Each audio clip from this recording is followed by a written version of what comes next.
I approve this message. No! This president is a walking contradiction. You'll see it this episode of Red Face Army. Hello, I am Red Face General. My mission is to arm you with the truth.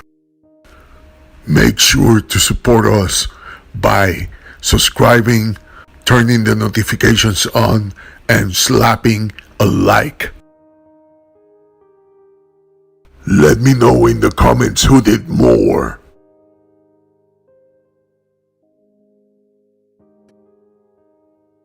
The guy who can't put a pen in his pocket after signing one of his executive orders had this to say about presidents who sign executive orders and try to govern through them.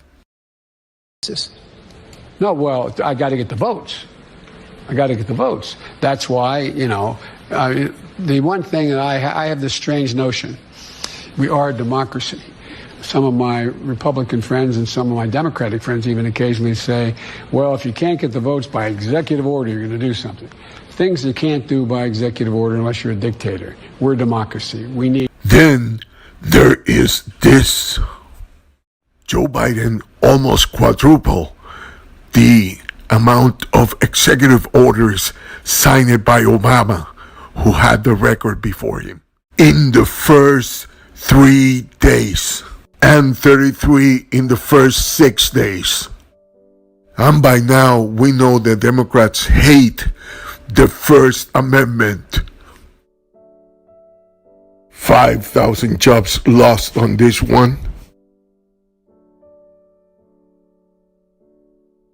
Then he issues an order that eliminates Trump's order that intended to protect from foreign enemies the National Defense System's power grids, which not only brought back jobs to the United States of America, but also protected national security.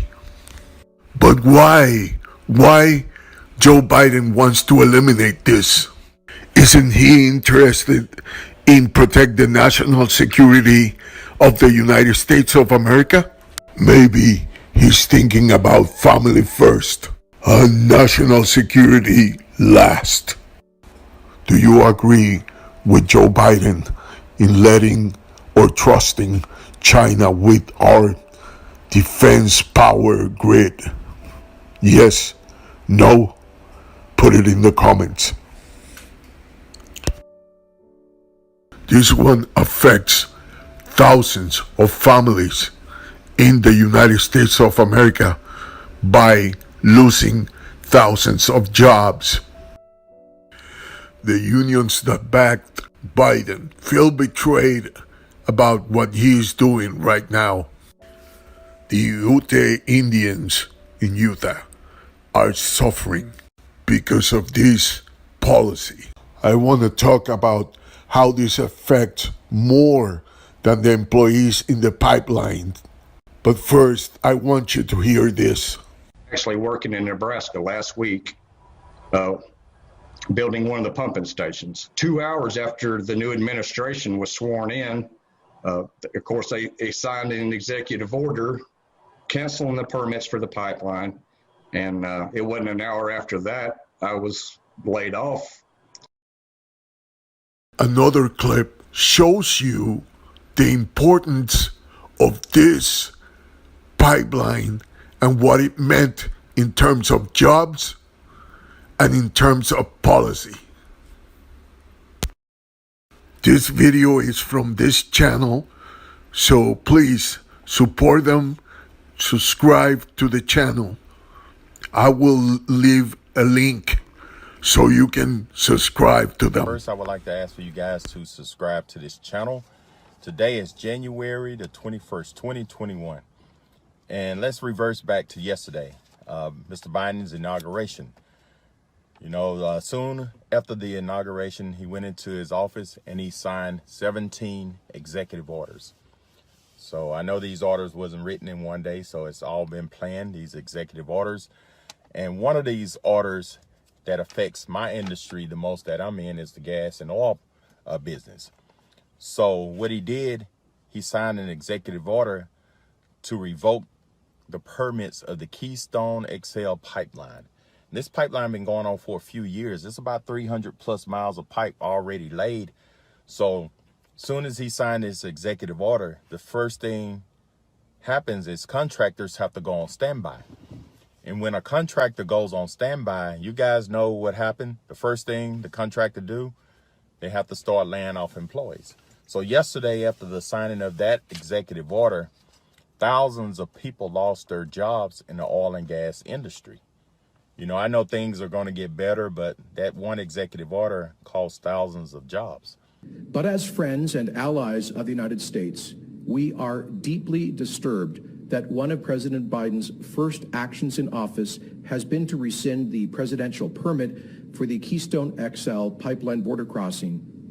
This is a gut punch for the Canadian and Alberta economies.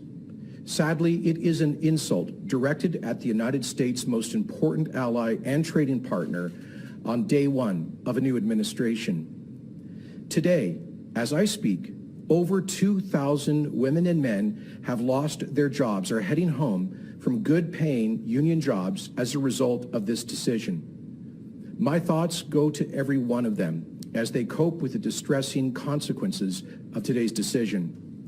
We'll continue to fight for them and for the 59,000 jobs that this project would create. Let's be clear about what happened today.